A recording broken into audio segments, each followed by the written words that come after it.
Hola, imos a comezar o repaso para selectivo, para Sabao. Entonces, o que vamos a empezar, pues vamos a empezar por os exámenes desde o 2001 hasta os do ano pasado.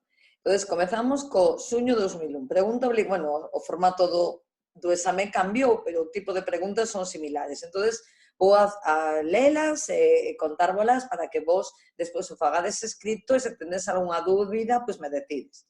Elabora a tua propia definición de virus incluindo 4 características dos mesmos. Bueno, pois isto é moi fácil se sabedes o que son os virus. Os virus son acelulares, polo tanto, non son seres vivos, non son células, acelulares son parásitos, intracelulares obligados, xa dixemos as 4 características, dixemos acelulares, parásitos, intracelulares e obligados.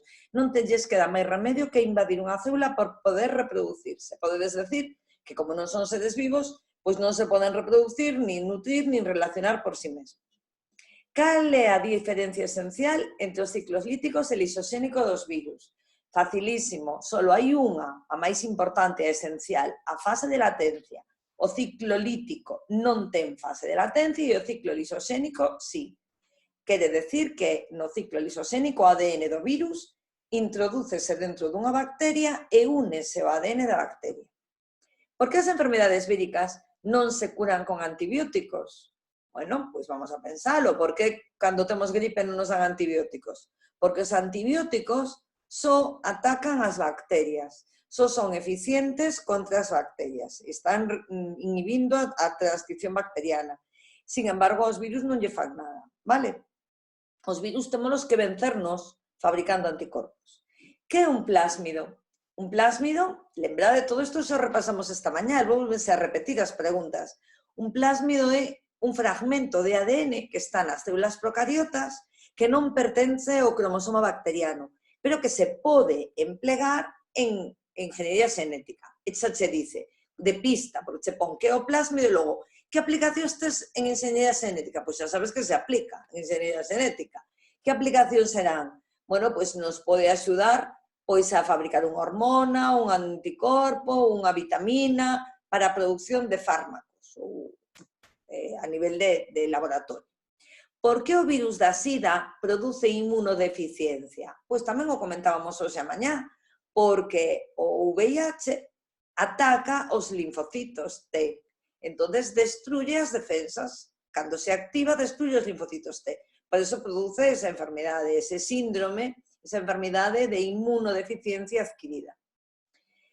No bloque 1, que ahora xa non é así, son todos bloques. Ahora vos encontrades no vosso examen 8 bloques dos cuales tedes que coller 5.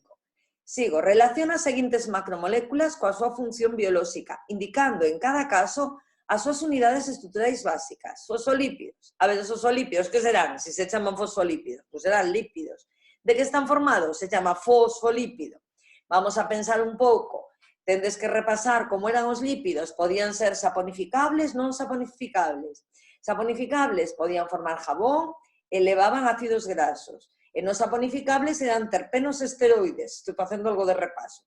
Entón, os fosfolípidos, que serán? Pois non, serían dos saponificables. Estarían formados por glicerina, 2 ácidos graxos, ácido fosfórico máis unha molécula orgánica. Sería glicerina máis 2 ácidos graxos máis H3PO4 máis unha molécula orgánica. Son, ademais, componentes principais da membrana. Teñen unha función estrutural nas membranas plasmáticas. Por iso vos dicía aquí que indiquedes en que rexión da célula se localiza. Ácido desoxirribonucleico. A ver, cal é o ácido desoxirribonucleico? O ADN. É un ácido nucleico, polo tanto está formado de nucleótidos. Entón, esa é a súa unidade estrutural, os nucleótidos, que no caso do ADN levan desoxirribosa, unha base nitroxenada que pode ser adenina, guanina, citosina e timina. Uracilo non, o uracilo é do ARN, e H3PO4. Donde está o ADN? Pois está no núcleo, e tamén pode estar en orgánulos como as mitocondrias e os cloroplastos. Glucóxeno, que é o glucóxeno? Gluco, non a que se parece glucóxeno? A glucosa, non? Polo tanto, é un azúcar. O glucóxeno é un azúcar grande, un polisacárido animal de reserva. O glucose é o único polisacárido que temos nós. E o temos como reserva de azúcar. Entón, de que está formado o glucóseno? Pois de monosacáridos, da unidade que se repite que é monosacárido, que nese caso é a glucosa. Onde se pode atopar o glucóseno? Pois no citoplasma das células do fígado, do corazón, pero sobre todo no fígado. No músculo. Triglicéridos. Triglicéridos, pois glicerina e 3 cosas. Son as grasas, é o mismo triglicérido que grasa. Son lípidos saponificables, elevan glicerina e 3 ácidos grasos. E onde están as grasas? Pois están tamén no citoplasma, pero atópanse no tecido adiposo, debaixo da piel en grandes cantidades. ATPasas, todo o que acaba en asa é enzima en bioloxía. Entón, ATPasas, ATP sintetasas, é unha enzima, é unha proteína que ten carácter enzimático. De feito, cataliza a síntesis do ATP, pero tamén ten unha función transportadora. Se vos lembrades, as ATP sintetasas, falábamos delas na cadena respiratoria, nas mitocondrias, e na fase luminosa da fotosíntese. Puñamos ATP sintetasas, e o que pasaba era que eran unhas proteínas que transportaban protones. Cando 2 protones cruzaban ATP sintetasa, activaban, catalizaban a síntesis de ADP más P e se sintetizaba ATP. Entonces, repito, é unha proteína con función catalizadora porque é unha enzima, pero tamén transporta protones que actúan como de cofactor desa enzima, a activan e pode catalizar a síntesis de ATP. Onde? Na membrana interna das mitocondrias e na membrana interna dos cloroplastos. Outra función, outra pregunta, perdón. Cita 3 orgánulos delimitados por unha doble membrana. 3 por membrana simple. E non di nada máis, e que digades a función. Bueno, mirade, todas as estructuras da célula teñen membrana menos unha. Non me lo pregunta, pero vos lo digo. Os únicos orgánulos sin membrana, ahora non estamos conectados, senón vos diría, quen o sabe decir? Bueno, pois o pensades, son os ribosomas. Son conxuntos de ARN ribosómico e proteínas e non teñen membrana, teñen 2 subunidades. Pero non nos pregunta isto, aclareino. Fálanos de mitocondrias, cloroplastos e núcleo. Son as 3 estructuras de doble membrana. Dice que digades a función. A función do núcleo é protexer o ADN. A das mitocondrias, a respiración celular. E a dos cloroplastos, a fotosíntese.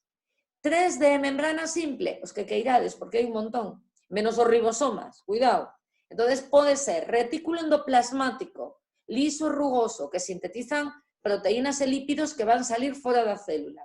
Aparello de Golgi actúa conectado ao retículo para embalar os produtos fabricados polo retículo e axudar a que salgan ao exterior.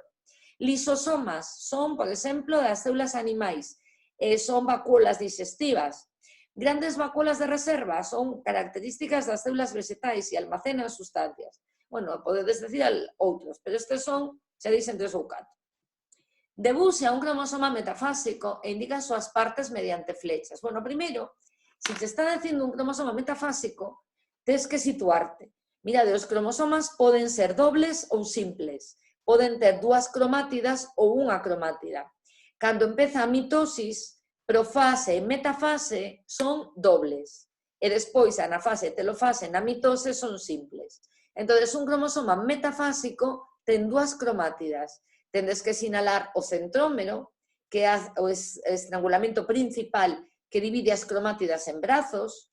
Tendes que sinalar que pode haber unha constrición secundaria, que o extremo do cromosoma se chama telómero, os extremos curvos, e que a parte do brazo que queda dende a constrición secundaria hacia o telómero chamase satélite. E tamén que no centrómero, nesa constrición primaria, hai unha estrutura que se chama cinetocoro, que falamos dela na metafase. Cando falamos da formación da placa metafásica e dos microtúbulos que se forman ali. Bueno, xa repasamos a estrutura do cromosoma, hai que facer o debuxo, xa vos estou axudando moito. Que relación existe entre cromosoma e cromatina? Que importante é. Mirade, o ADN é a molécula do ácido nucleico, non? Formado por nucleótidos, que está no núcleo, pero nunca está solo. O ADN está asociado a proteínas. Cando o ADN está unido a proteínas, eso chamase cromatina, pero está aberto. a célula pode ler ese ADN, se pode replicar e se pode transcribir. Sin embargo, esa mesma cromatina, cando a célula se quere dividir, se individualiza, se agrupa, se condensa e vai a formar os cromosomas. Entonces, a diferencia é que a cromatina e o ADN unido a proteínas, cando a célula non se divide e se pode ler o ADN, e, sin embargo, o cromosoma é esa mesma composición química, esa mesma cromatina condensada cando a célula se vai a dividir e non pode ler o ADN.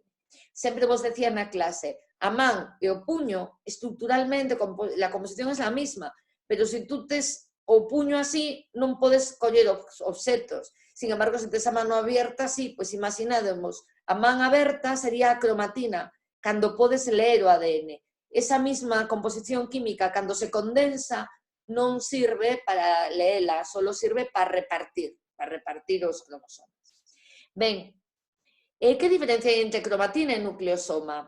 Bueno, pois a cromatina, esta ADN unido a proteínas, ten unha estructura característica que lle chamamos o collar de perlas. Esta estructura está formada por un octámero de proteínas, un conxunto de proteínas, dúas voltas de ADN e continúa, non? Se van formando como perlas, solo que o fío, en vez de ir por dentro do collar de perlas, vai por fora, atando as perlas, que é como é a estructura da cromatina. Cada unha desas perlas, desa unidade, desa subunidade estrutural da cromatina, chamase nucleosoma. Entonces, que relación hai? Que a cromatina está formada por nucleosomas. Son unidades estruturales da cromatina formadas por un octámero de proteínas e dúas voltas de ADN. Ben, son preguntas bastante frecuentes. Cita tres parecidos e tres diferencias entre mitocondrias e bacterias. Bueno, pois parecense no tamaño, teñen un tamaño similar. As dúas teñen ADN no interior. As dúas teñen doble membrana. Xa dixemos tres parecidos. Tres diferencias, podedes decir outros, non? Tres diferencias, pois que as mitocondrias son orgánulos e as bacterias son células e ademais son organismos. Ademais, as mitocondrias son orgánulos da célula eucariota. E as bacterias, elas en si mesmas son un organismo, non están dentro de nada, non? Cal é a misión das mitocondrias? Pois realizar o catabolismo celular, a respiración celular. As bacterias, sin embargo, como son un organismo, realizan a respiración, pero tamén realizan outras funciones máis, non só esa, máis completo. E, ademais, nas bacterias, a respiración celular non a realizan as mitocondrias, a realizan os mesosomas. Ademais, as mitocondrias están dentro dunha célula e non teñen estructuras para moverse. Sin embargo, as bacterias pódense mover, por exemplo, mediante flagelos. Como, ademais, as bacterias son células, se poden nutrir, reproducir e relacionar. E as mitocondrias non, son orgánulos. E aí xa sacades diferencias as que queirades. Di que teoría relaciona bacterias e mitocondrias? Explica brevemente o seu enunciado. Bueno, pois, esta teoría igual non vos acordabades ahora que estamos empezando a repasar, pero é na primeira evaluación cando falamos das células, sobre a orixe da célula eucariota. É a teoría endosimbiótica, que defende que no pasado, antes de formarse todos os organismos, as mitocondrias e os cloroplastos eran bacterias primitivas que infectaron a outra bacteria que se quedaron dentro vivindo en simbiose, que de aí ven a orixe da célula eucariota. Teoría endosimbiótica enunciada por Liam Margulis. Sinala diferencias de estructura, composición e función entre membrana e pared celular. Ben, obviamente con este enunciado refírese a membrana plasmática e a pared celular vegetal, inda que hai tamén a pared celular bacteriana. Nos ahora vamos a contestar, porque ao lelo así entendemos que na célula eucariota. A membrana plasmática, cal é a súa estructura? Pois, lembrade a composición e función, lembrade un pouco a teoría do mosaico fluido. Vos recomendo que vayades a repasar o tema da membrana. Aí teríamos que está formada por unha bicapa de fosfolípidos, que nas células animais, só nas animais pode ter tamén colesterol, que están incrustadas proteínas ao longo desa bicapa de fosfolípidos e que no exterior pode ter azúcares que se chaman ou forman o glicocalis. Eso en cuanto a composición e a estructura que ten de doble capa. En cuanto a función da membrana, a máis importante é o control do transporte. De feito, falábamos do transporte de moléculas pequenas e de macromoléculas. Entón, o mellor é que lle fagades un repaso a ese tema da membrana. Aproveitade agora a leelo. Con respecto á parede celular vegetal, pois distinto. A parede celular vegetal depende do grosor da planta, do crecemento. Pode ter varias capas, non? Podemos ter a lámina media, a parede primaria ou a parede secundaria. Según se fai unha planta adulta, a parede celular é máis completa. En canto esas son as 3 capas que forman a súa estructura como máximo. Pode ter só unha, 2 ou 3. A composición química, pois fundamentalmente son azúcares, hemicelulosas, pectinas e celulosa, que é el polisacárido estructural de la pared celular vegetal. Que pasa? Que a medida que a planta vai crecendo, vai incrementándose a cantidade de celulosa, e según se van engrosando as paredes. No caso da función, é sobre todo estructural, darlle forma á célula vegetal. Como tamén hai intercambio de sustancias nas células vegetales, a parede celular vegetal pode ter unhas estructuras que facilita a súa comunicación, que son as punteaduras e os plasmodesmos. Ben, hasta aquí só vou a corregir ou a contarvos a 2001 de xuño. No outro vídeo gravamos setembro. Ora vou vos deixar isto e vades escribilo. Para os que non van a ir á selectividade con bioloxía, pois que se centren nas preguntas da terceira avaliación e que escoiten o vídeo para repasar. Pero todos os demais, os que teñan que recuperar algunha avaliación, porque están suspensos e ora teñen que aproveitar este repaso ou teñan pensado ir con bioloxía, teñen que me mandar todo isto por escrito. E repito, os que non van a ir a Sabao con bioloxía, me mandan as preguntas da terceira avaliación, que sería o primeiro. Vale? Bueno, pois seguimos traballando.